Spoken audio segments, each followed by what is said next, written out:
Welcome into another episode of Locked On Phillies. We're going to be discussing that huge win, a 10-1 victory for the Phils, and why expectations for this series have completely turned on their head.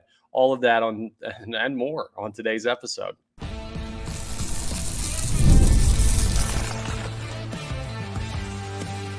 You are Locked On Phillies, your daily Philadelphia Phillies podcast. Part of the Locked On Podcast Network, your team every day. Yes, this is Locked On Phillies. I am your host, Connor Thomas. We come to you as part of the Locked On Podcast Network, your team every day. Thank you so much for checking us out today. You may know me for some of my other work. I work at 97.5 The Fanatic on the radio, morning sports talk on Kincaid and South Tunis there. Also, you might know me, credentialed Philadelphia Phillies media member for 3 years, just from social media stuff. But thank you for finding Locked On Phillies, checking us out. If you're first time or returning, if you're second time back, if you haven't yet, please make sure you're rating, reviewing, subscribing to the YouTube. It's real quick, costs you no money, takes like 2 seconds to do, and it gets you notifications when new episodes are posted. Today's episode is brought to you by Prize Picks. This episode is just going to be off the wall, and you need to know about Prize Picks because of the money you could be making on games like last night. It's the easiest and most exciting way to play daily fantasy sports. Go to prizepicks.com/LockedOnMLB and use code, all lowercase, LockedOnMLB, for a first deposit match up to $100. What a night it was last night at Citizens Bank Park. The much anticipated game one of the matchup with the Los Angeles Dodgers. This is arguably the Philadelphia Phillies' biggest home series of the year. They're going to play the Dodgers again, but they're going to play them out in LA. I know the Braves series are big, but you play them a bunch, so it's hard to put one home series above the other when you're talking about matchup with a divisional opponent. But man, this is just, it's such a big series. And I started off yesterday's episode by talking about Bryce Harper and Kyle Schwarber and whether or not they'd be available. And if they were, I would hold them out potentially, like save them until after the All-Star break. You don't need to rush them back. Well, a lot of people made great points in the comments on yesterday's episode. Try telling Bryce Harper he's not going to play if he's healthy enough. Totally fair. And I understand that, and I think that's what the Philadelphia Phillies probably went through yesterday when Harper and Schwarber were both cleared. They were both activated, and David Dahl and Cody Clemens, unfortunately, were both sent down. David Dahl DFA'd, Cody Clemens optioned, and that led to the Philadelphia Phillies having a much more complete lineup for game one against the Dodgers. We came into the series the same way we came into the one against the Braves. Hey, if you can win 2 out of 3, awesome. Sweep's probably not on the table. If you can win 1 of 3, okay, we could survive that because of the injuries. That's totally fine, acceptable. No, that flips completely off. Forget that now. Schwarber healthy, Harper healthy, playing. You're taking 2 or 3 from the Dodgers, and the Phils showed just why they can do that last night. A 10-1 victory. It was a really good start from Zack Wheeler until it wasn't, and we'll discuss that more in the second segment. But Zack Wheeler left with some back tightness.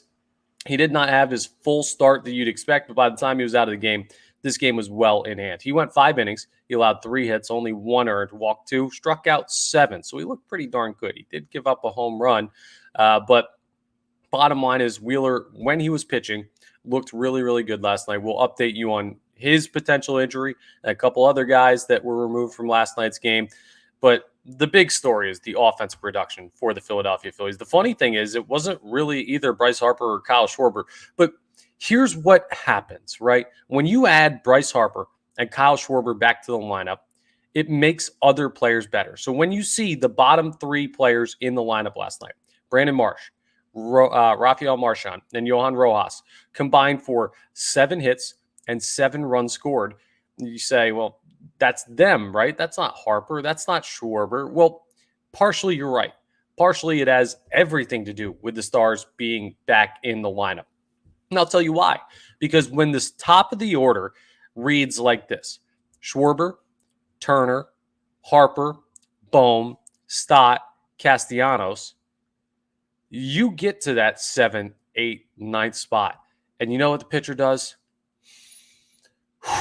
You take a deep breath and you say, okay, I got through the tough part. I'm going to relax a little bit And Bobby Miller, well, he thought he might have room to relax against the bottom part of this lineup, I guess, last night. It did not work out for him because they torched him. But it wasn't just the bottom of the lineup either, right? The top did some work too. Kyle Schwarber did have a big 2 RBI single. Notice I say single. It should have been a single the whole way, but Kyle Schwarber got thrown out going into second base. And yeah, I mean, just not his best base running decision. I thought it was kind of interesting that Whit Merrifield was up, like standing on the railing of the dugout, kind of lifting his hands in the air. It didn't really seem like in a joking manner. It was more like a, dude, what are you doing? And it was a tough base running decision. That's the thing. Kyle Schwarber is a leader in this clubhouse, but it shows the culture that other guys, not your top players, can hold the stars accountable when they make mistakes. I actually love that. That's a sign of good culture, and Schwarber didn't take it bad. He kind of gave the, yeah, I got it, man. I know. That's on me. My bad. And then you just go back to work. Understand that you made a mistake. Don't let it happen again. So that was a good moment. But another thing, I can't believe we've gotten this deep into the episode, nearly 6 minutes now, without mentioning Trey Turner and his night. He was 3 for 4. He's now batting .342. And he had 4 RBIs last night, all on one swing. The first grand slam in a Phillies uniform for Trey Turner. It took a year and a half, but it's not really something that happens every day, so I'm not saying anything by that. But the fact that it came against his most recent team before he signed with the Phillies and the Los Angeles Dodgers, and in a big series and in a big spot, really blowing the cover off of this baseball game, it was an absolutely beautiful, beautiful thing. You also saw Bryce Harper get a much-needed home run. He broke out. A lot of people were talking about how it's been so long since he left the yard. He's only batting .240 now. He's looked lost at the plate at points, and I do think he's going to be fine. This could be a situation where he just needs the All-Star break, right? You get to a point in the season where I've used this analogy before, but if you haven't heard it, I think it's a great one for what it's like to hit over 162 games or just over a longer season, a baseball season, when you're not playing well. When you're on it's like a treadmill. When you're on a treadmill, and let's say you're fast and things are going well, your legs are moving great, it almost feels easier to run on a treadmill because all you do is you just pick your legs up and put them down. The treadmill does the work for you. You just kind of have to lift your legs in place. It almost feels like at times when you're going good. And that's what it's like to be playing every day when you're hot, like Trey Turner. I got to imagine he's feeling like, today, I'm just going to show up to the ballpark. I'm going to go through my routine. I'm going to have 2 or 3 more hits. I'm a monster right now. I'm seeing the ball so well. Everything is easy. On the other hand, it's still a treadmill of a season when you're not going too well. And everyone's seen those old, the original internet videos, like back in the day when all we had was like Facebook or YouTube. Like those OG internet videos of someone getting on a treadmill and not being up to speed and their legs get taken out from under them. They fall flat on their face. Like when you fall behind, you feel like you're always trying to play catch up. There's a constant speeding up of that treadmill that you have to deal with. Sometimes it helps to step off the treadmill for a couple of days. And that's not something baseball players get the luxury to do all that often, especially guys like Bryce Harper that are everyday players at second base or basically everyday players. I think the All-Star break is going to be a good time for him to reset. But last night, he went yard. That was great to see. You also got a home run from Brandon Marsh, who was 2 for 3 last night with 3 runs scored. A really, really big game for Marsh, where you feel good about that. And that's kind of what he kills righties. So it makes it hard to believe when you see a performance like that he can't hit lefties.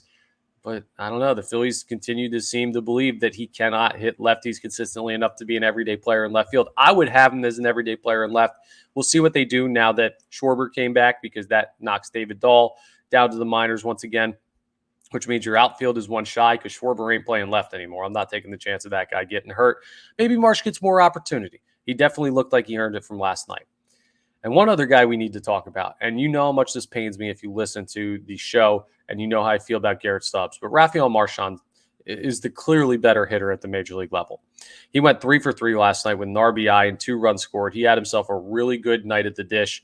Now, why will the Phillies still not make a change? We're going to have that conversation in a later episode this week, so we will get into that once the series with the Dodgers is over. I'm going to tell you why, regardless of what Rafael Marchand does at the plate, the Philadelphia Phillies should and are probably going to keep the status quo. But that's a conversation for a different day. The conversation for today is up and down the lineup. This team was amazing last night. It was such a fun game. And you know what? It's hard when you're in the moment of struggling, right? As a player or as a fan, to remember what the good times are like. It's very difficult. I heard something recently about how, like, JJ Redick and LeBron James, they were having a conversation about, and two great athletes, one significantly greater than the other, but they were talking about how when they're in a slump or when they're going through a bad time, they watch highlights of great moments of their careers to remind them, yo, you're still that guy. You're still that dude who can get this done. Well, sometimes you just need to see it to believe it. And I think Philadelphia Phillies fans remembered how good this team was when they're healthy or largely healthy. Still got to have Real Muto come back. They're not even at full strength right now, but you remembered it kind of. But when you're in the moment of watching those games, the 9 games they played without Bryce Harper and Kyle Schwarber, it's kind of like, are there more problems with this team than we thought? And then you see a game like last night and you're like, oh, no, everything's fine. Now, that doesn't mean the Phils are going to do it again tonight, but it means that the ceiling of this team does not change as long as injuries are not season-ending. Everybody's coming back. Everybody's going to be healthy at some point. This team is still really, really good, and they withstood that time without Harper and Schwarber. They went over 500. They went 5-4 in those games. It's just a juggernaut team that seems to be on a rampage through baseball all year long. No signs of slowing down. Later on in the episode, we're going to preview Game 2, but we just talked about guys returning from injury. Last night, we had a couple more scares, and that's what could possibly sink this team. That's the biggest threat to the Philadelphia Phillies right now. It's not the Dodgers. It's not the Braves. It's not anyone else in baseball. It is the injury bug. I'll keep you updated on what happened with Zack Wheeler, Johan Rojas, and Bryce Harper coming up next as we continue today's episode. As you wait for that, though, just think about this. Pretty solid news. Not as bad of a situation as it seemed like it could have been. That's the story of the Philly season, right? Just getting away with stuff. It's a good thing, though. We'll tell you exactly the details coming up next. First, though, I got to tell you the details about the best way to get your summer vacation in. Summer travel's heating up, especially travel for baseball games. And it's time to explore those U.S. cities you always secretly wanted to learn more about. Yeah, we're talking about your rival cities. Now, the Phils aren't in Atlanta or New York or Miami or Washington anytime soon, but the All-Star game's coming up. Maybe you want to go down to Texas and see 7 Phillies in the All-Star game. You can go ahead and book your trip with Booking.com. The right stay can make you a fan of any U.S. city, Texas. Well, Texas ain't a city, but any city in Texas, even your rival city. So book today on Booking.com on the site or in the Booking.com app. They've got everything you need to help you set up exactly how your vacation wants to be, from the right accommodations and everything, all your right stuff that you need taken care of. That's what you need, and that's what Booking.com provides. So go ahead and check out our friends over there, Booking.com and Booking.yeah.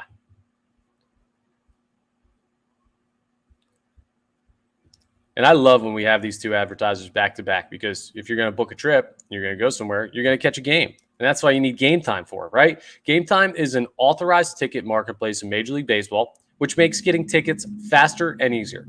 Prices on the GameTime app, they actually go down the closer it gets to first pitch. So you're going to be able to find killer last-minute deals.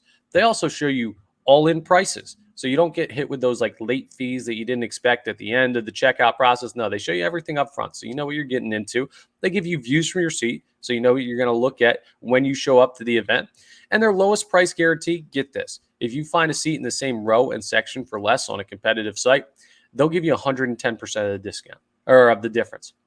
Not just the 100%, like give you your money back. No, 110%. You're going to make money if you find a seat cheaper than GameTime. That's how confident they are. They take the guesswork out of buying MLB tickets, but it's not just baseball. No, they do it for all sports, for concerts, comedy, theater, anything that you need a ticket to go to. There's probably a good chance that GameTime has it for you available and has the best possible deal on it. So again, take the guesswork out of buying MLB tickets or any tickets with GameTime. You just download the GameTime app, create an account, and use code LOCKEDONMLB for $20 off your first purchase. Terms apply. Again, create an account And you got to redeem code Locked On MLB, so you get that $20 off. Download GameTime today. Last minute tickets, lowest price, guaranteed with our friends over at GameTime.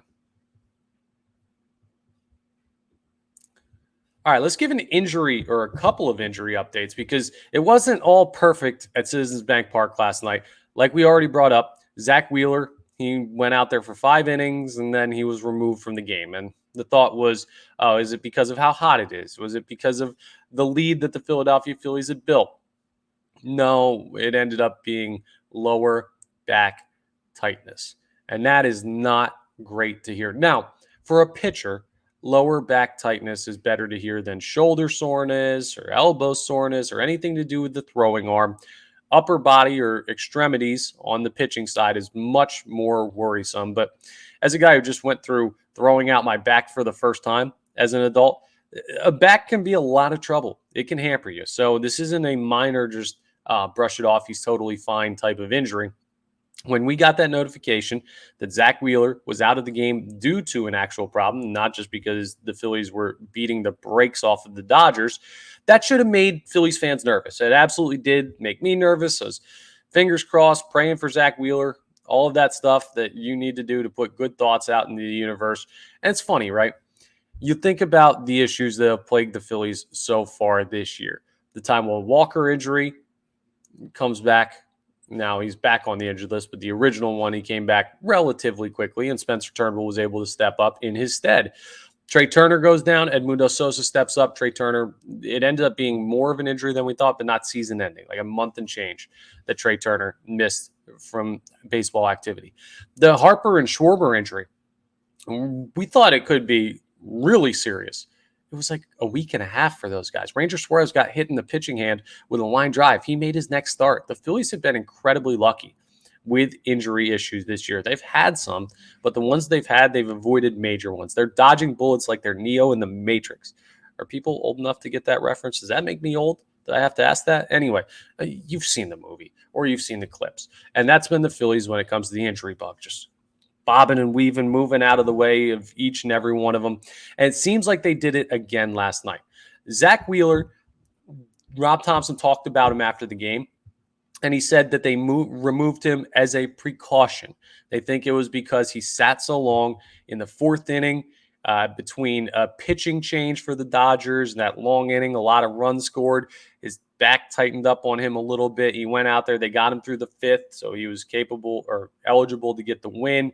And then I think he was eligible to get the win. Let me double check on that. I want to make sure that they didn't pull him before he got through what he needed to. Yeah, he got the win. So he's 10-4 now. I was pretty sure, but I'd like to give you guys the proper info. And they pulled him as a precaution just to make sure that they didn't do too much that caused an actual issue with the back. A follow-up question was asked of Rob Thompson saying, will he be making his next start? And Topper responded and said the expectation is that he will. Like, I'd expect he will make his next start. Now, obviously, that can change. We heard during the Trey Turner injury issue, like, oh, it should be a couple of days. He's going to talk to the training staff. We'll be fine. It ended up being a month. So I'm not saying we're out of the woods yet. Keep you updated on any updates we get on Zack Wheeler, but it sounds like that's another dodge bullet for the Philadelphia Phillies. It sounds like a minor issue for that. What I would consider doing with Zack Wheeler is skipping his next start. His next start is the final game before the All-Star break against the Oakland Athletics. If you were to skip that start, Zack Wheeler's spot wouldn't come back up until the 23rd of July. So he could get 2 weeks. Or you could do it another way.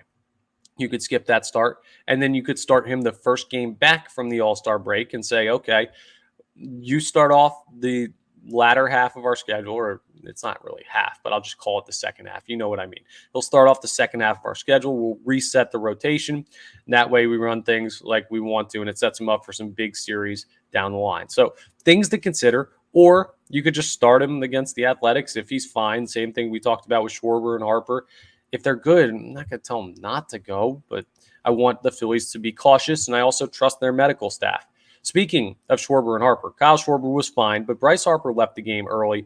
He was removed simply because of the score. It was because of the game, nothing else. Rob Thompson confirmed that after the game in his media availability, so no worries on Harper's front.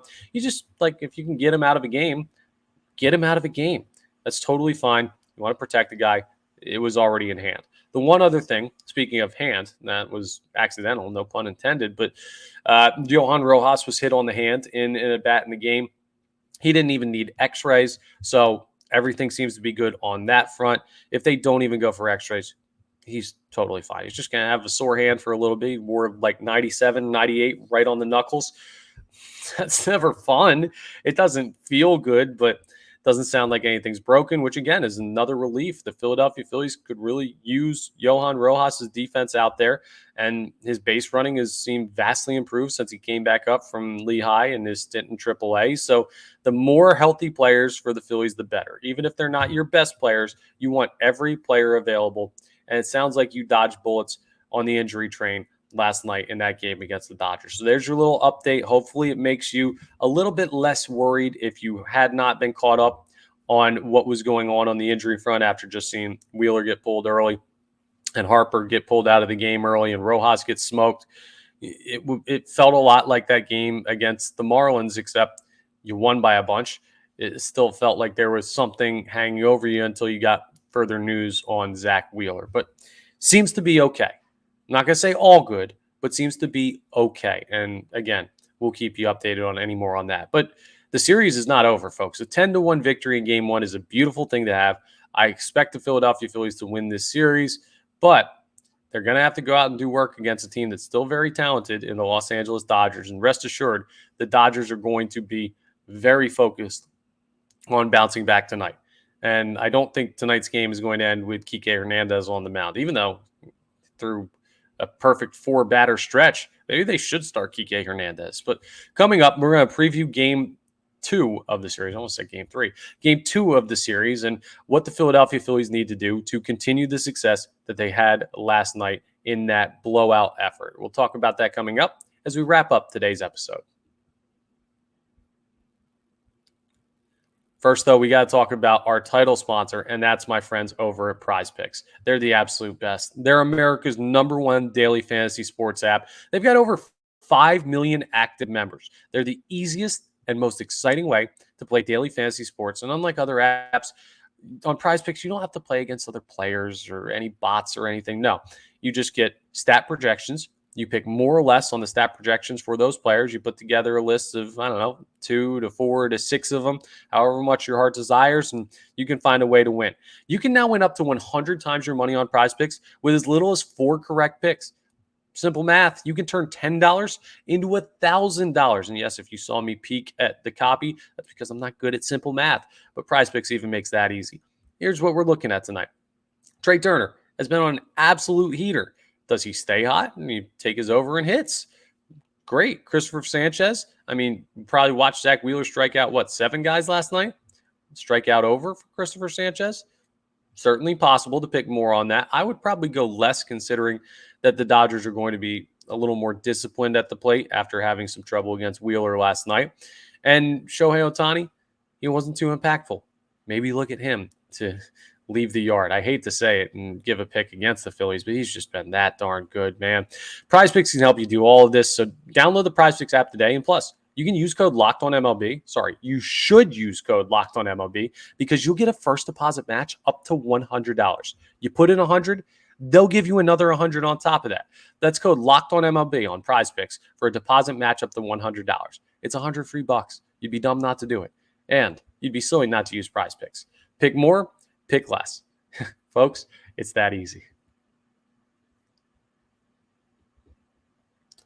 All right, let's talk a little bit about Game 2 of this series. Now, we have to this is where you take a deep breath. People talk about peaks and valleys, never getting too high, never getting too low. In life, in baseball, it's absolutely a golden rule. So when you watch the Philadelphia Phillies win 10-1 last night in a blowout effort where the offense looked great and the defense looked great and the pitching looked solid, even though Wheeler didn't go as long as you expect him to. He was good when he was available and the bullpen got the job done, even if it was shaky at points.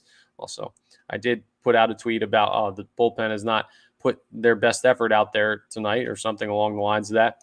Listen, it looks shaky. I understand they weren't giving up runs. I'd rather see a little bit cleaner of innings, but I'm watching the team up 10-1 and I'm complaining about stuff. That's on me. I got to be better. So appreciate everyone who called me out on social media on that, on Twitter.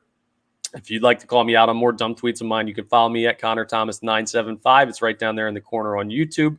Go ahead and check that out. And you can follow us at LO_Phillies on Twitter. But tonight, the pitching matchup. Christopher Sanchez faces Gavin Stone. And Gavin Stone's been solid this year. He's 9-2 with a 3.03 ERA in 92 innings pitched. Now, he only has 73 strikeouts in those 92 innings of work. So you're not really looking at a guy that's going to punch out a bunch. He's walked 28, which compared to Christopher Sanchez in 97 innings, has walked 27, pretty much on par. He's allowed 7 homers, so it's not a lot, not a little. Christopher Sanchez has only allowed 2, and that's been a huge help to his ERA. Sanchez is the better pitcher, but it's not a huge difference between these two. And that's going to be something that the Philadelphia Phillies have to take advantage of. They're going to need to continue to do what they did against Bobby Miller. Now, Bobby Miller, not nearly as good as Gavin Stone, but they're both righties, and they're both guys that you don't have to worry about punching out a bunch against. So the approach at the plate is going to be huge. I think Christopher Sanchez is due for a nice little bounce back effort. His 2.96 ERA is still pretty darn solid. He should be an all-star. Unfortunately, he's not because of a numbers game, and you just don't get that many starters from one team all that often. But the bigger thing tonight is not going to be, to me, how Christopher Sanchez handles the Dodgers hitters. Like, I think that is important, but I want to see this offense continue to look great. And you know what I want to see? I want to see Bryce Harper and Kyle Schwarber make big-time impacts in tonight's game. I imagine they'll both be playing again. I don't see it as like a one day on, one day off type of thing. I don't know. Rob Thompson pulled Bryce Harper early. Maybe he will give him the day, but that would mean Alec Boehm moving over to first because you sent Cody Clemens down. It seems to make a lot more sense just to play Bryce Harper tonight. And with a righty on the mound and those 2 lefties in the top 3 bats in your lineup, those are the guys that I'm going to be looking to carry tonight's effort. I would love to see Bryce Harper go yard. He's ready for the moment. An ESPN game, national television, 7 o'clock tonight, 20 minutes later than you'd normally expect. So make sure you reset your timers for that when you're getting ready to sit down. Don't sit down at 6:40. You're not going to see the game for a couple minutes. But I would expect them to have a good impact on the game tonight. Schwarber already had a 2 RBI hit last night, but Harper 0 for, even though he stung the ball once his first at bat. Just got unlucky. It was hit right at Freddie Freeman at first base. Those would be the guys that I'd look for. I'd also keep an eye on Bryson Stott and Brandon Marsh, 2 guys who went yard last night. Do they start to put something together? Bryson Stott, probably a better chance than Brandon Marsh just because I think he's the better overall hitter, but 2 lefties that are comfortable in the lineup against the right-handed pitcher. So everything feels like it's falling into place. And I'd be remiss if I didn't say, look for Trey Turner to continue to stay hot. If he doesn't have 1 or 2 hits tonight, I'd be really surprised just because of how darn good he's been lately. This is the guy you went out and signed. This is the guy that was worth all this money. And this is a guy that, dare I say, is creating a conversation. This is preliminary, right? I tweeted this out. I know I'm way ahead of myself on this one, but it's something that I thought about last night. It was echoed by a couple people, and I was like, it's worth bringing up. Trey Turner, if he continues to do this, which that's a tall ask. He's been unbelievable in July. Could be not just on path for like July Player of the Month honors. He could put himself in the MVP conversation. He won't get there because of the time missed. Like it's not realistic with players like Harper and Ohtani in the same league to expect Trey Turner to be able to do enough in significantly less time. But still, if he's playing at an MVP caliber clip, that's all you really care about, right? I don't care about the MVP hardware. Would it be nice to see Bryce win one? Sure. Would it be nice to see Trey win one? Sure. And then I know Bryce already has 2 in the trophy case. Like, I would love that for them, but for the ultimate goal of the Philadelphia Phillies, I've seen somebody on this team win an MVP before. I don't need to see that again. If they do, awesome, and I'll root for them every step of the way. But the ultimate idea is to win the World Series, and having 2 guys playing at an MVP caliber level, I don't care how much time they miss during the regular season. I don't care how many votes they get. That is something that very few teams in baseball can say that they have. And the Philadelphia Phillies, give me another week or 2 of this type of Trey Turner, we could be having that conversation. So I would expect the Philadelphia Phillies to take care of business tonight. That would just be my guess. They are minus 140 on the money line, so slight favorites. ESPN Matchup Predictor has them at a 62.1% favorite, so things point in the Phil's direction. The Dodgers are going to come back and want to make a statement of their own. It's a good team's job to not let them do that. And the Philadelphia Phillies are a darn good baseball team. That's all for today's episode. Thank you again for checking us out so much. I really appreciate it. We are part of the Locked On Podcast Network, your team every day. And I'm just going to remind you one more time. Please make sure you're rating and reviewing wherever you consume your podcast if you're just listening to this in audio form. If you're watching on YouTube and you haven't subscribed yet, go to the channel, Locked On Phillies. Hit the notification button in the top right, the little bell. You subscribe, you get notifications. All that stuff is super easy. It takes like 2 seconds. It costs you no money. It really helps us out here on Locked On Phillies. I'd really appreciate it if you would do that if you enjoy the content. But yeah, it's time to go get ready for tonight's game. Hopefully it's another fun one to talk about tomorrow. And we'll be talking about the best team in baseball once again, one way or another. It never gets old saying that. All right, I'll talk to you next time on the next episode of Locked On Phillies.